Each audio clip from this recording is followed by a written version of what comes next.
12:52 นาทีแล้วขึ้นเด้อเจเด้อสบายดีพ่อแม่พี่น้องบ่ได้ไปไสพี่น้องเอ้ย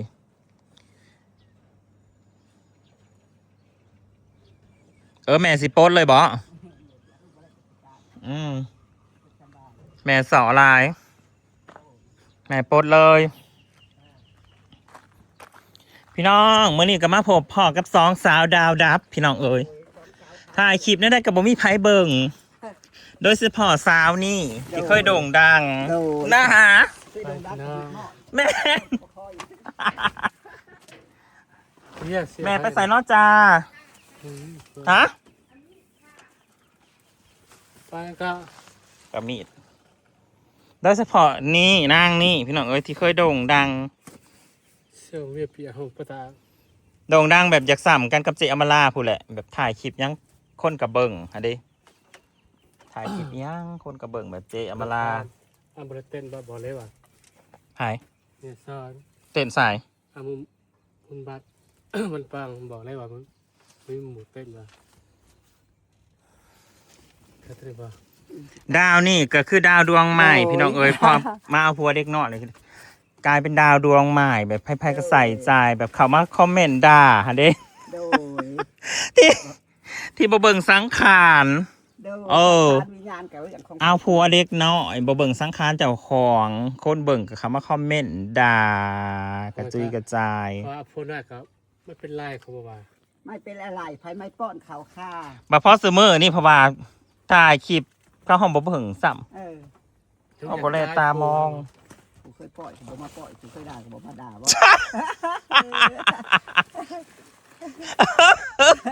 พี่น้องว่าแต่ความจริงแม่นกูเคยลำเคยค่อยกูเคยปล่อยเคยด่าก่อนบ่มาลำมาค่อยเลยหนีเบิดค่ะเสื้อเขาให้ปัวออกได้เขานั่นแหละประเด็นเขาว่าเขาได้จะห้ามมันคือบุตรวะโคตรนั่นเองนะแต่อีก็ดังแห้งอีแม่กะตอนเอาผัวใหม่ๆดังจาก YouTube แล้วก็มาดังจาก TikTok โอ้ค่ะอารมณ์ค่ะบ่แล้วพี่เอาสิอารมณ์คนละอย่างว่าทางนั้นมันเป็นชีวิตตรงนี้เขาบอกมานี่มีสมัครนี่มันสิเป็นแนวนี่คือสิอยู่บ่เป็นอยู่บ่เป็นชุกความจนกับชไลมาไก่กูเคยดูเคยเจาะนี่ไปไหวน้องตกลงมาอีกแล้วแม่มื้อนี้เนาะพอกับสองสาวดาวดับเด้อพี่น้องโอเคแม่ได้แล้วสามารถสินอนบัดสวัสดีเป็นอีกเทื่อหนึ่งเป็นทางการแม่เล็กหน่อยให้น้าลองสินอนยังนางฮะแล้วสวัสดีค่ะมาไว้ค่อยมาแม่ดีนะแม่เนี้ยโอ้ยินครับพี่น้องคำนอนจะรับลูกอยากรับง่ายคือเจ้านะแม่อันนี้เหมือนตะวันพื้นเจ้าก็ยังบ่รับเราพื้นจนเมื่อยยังบ่รับ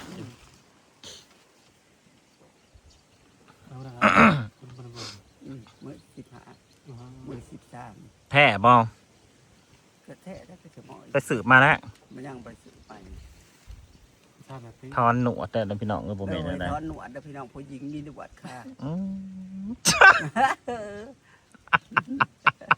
ผู้หญิงมีหนวดได้ยินแต่เพลงเขาบอกผู้หญิงที่หนวดสองสาวดาวดับ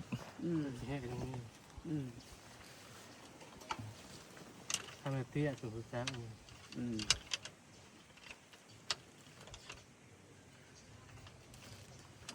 จะเฉยตายยังท่าแล้ว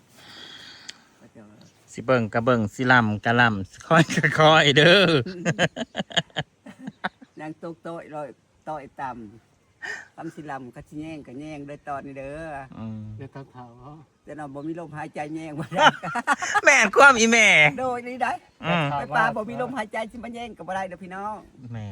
ถูกต้องพี่น้องสิเบิ่งกระเบิ่งกันตอนนี้เด้อพี่น้องตอนยังมีชีวิตอยู่เนาะแม่เนาะอย่าพามาหนีปลากันตอนนี้ได้นะแม่แม่นทิมกลางแกะกลางหอมหมด นี่ก็เป็นความจริงจากปาก โอ้ยบ่ได้ว่าอันนั้นนะพี่น้องว่าความจริง ของแม่สอนพี่น้องคนที่อยากตาย นี่เพราะว่าลมมันเข้ามาทางนี้ อืม อันนี้ก็จะเป็นสวนแม่ ดอกไม้ก็งามปึงปังขึ้น พวกกำลังตีดอกนะอืมยังไง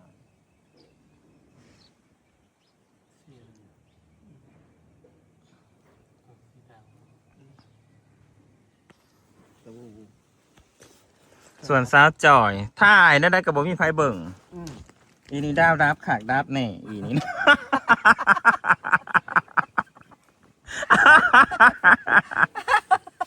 ดับจะบ่มีผู้หลับบ่ดับจะบ่มีผู้แย่งคุณเคยทำแปลงวาดกันเลยบ่มาแปลงวาด อาลีพี่น้องเอ้ยซ่องเฮาน่ะสิดับย้อนอันหนักแสดงพี่น้องเอ้ยเออ ดับจริงเนาะ แม่น เบิ่งคือว่า ที่เบิ่งกับฟาร์มเบิ่ง ก็สิเบิ่งกับเบิ่งพวกประทันดับจิตนี่นะพี่น้อง ก็ดับจิตเลยเรียบร้อยแล้วบ่ อยู่ไปในโดนยันบ่มีชีวิตที่ว่าอึดอยากหอดที ตีกันมาสัตว์สีดำตีกันนะ อืม ตีกันสัตว์สีดำพี่น้องเลยสัตว์สีเบิ่งตอนนี้แล้ว ตีกันมันจังสิดังก็สนิทจอยวะ แม่ แม่ปัจสิเป็นบ้าแล้วแม่เนาะอยู่สื่อกับคนบริพิดกันปัจสิให้มันตีกันก่อนแม่นี่พ่อซีกับผัวเด้อ ถ่ายไปกับถ่ายไปมีไฟเบิ่งเนาะตีกันก่อน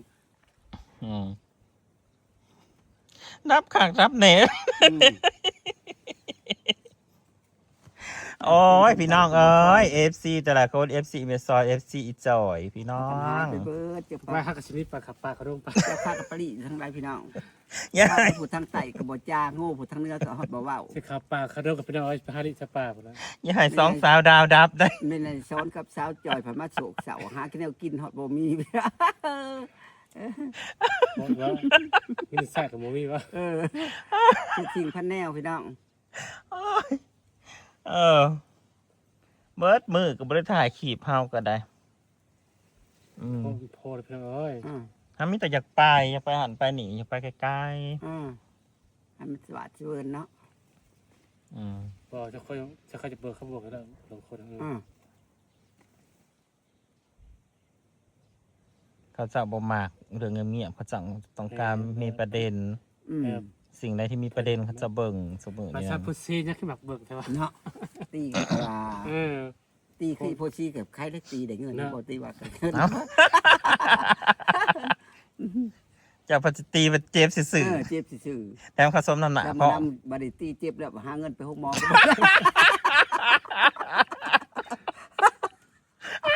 นี่ปวดเจ็บปวดยาชีวิตก็บ่ได้บ่ได้พี่น้องเอ้ยว่าความจริงพี่น้อง นี่เกิดชิโมมี่วะ เงินที่แม่ราบ่สิยากินปัวบำรุงบ่เจ็บกับบ่มีซะ ไปหามาเป็น ยา ตี เล กัน ยพี่น้อง ความจริงเด้อนี่เป็นใจซ้อนนะบ่ได้สิว่า จริงเด้อพี่น้องเด้อ ว่าบ่อนพูดบ่อนโพยได้บ่อนหลับบ่อนแลบว่าจริงๆแล้ว อยากหัวเด็พี่น้องโอ้ยตีก็เลยเจ็บฟรีแต่มาเงินจะไปหาหมอ เงินสิไปปัวให้มันดีก็บ่ได้พี่น้องเอ้ย โอ้ยตายแหละ แต่ถ้าตีแล้วจะกลับมาที่ประตูว่า ตีแล้วพาสิไปโคมคอนไปตื่นลบบ่แขนหักซะโอ้ย มีพลังพลังด้วย ก็เป็นเรื่องราวของสองสาวดาวดับพี่น้องก็พอก็ไม่คลิปหนาพี่น้อง คนใหม่เด้อพี่น้อง จะผ่าถิ่มผ่าปลายผ่าลืมอันพวก แกงกลางหอมเด้อ ดาวทั้งสองเด้อพี่น้องเด้อ พี่น้องขอบคุณหลายๆค่ะ จ้า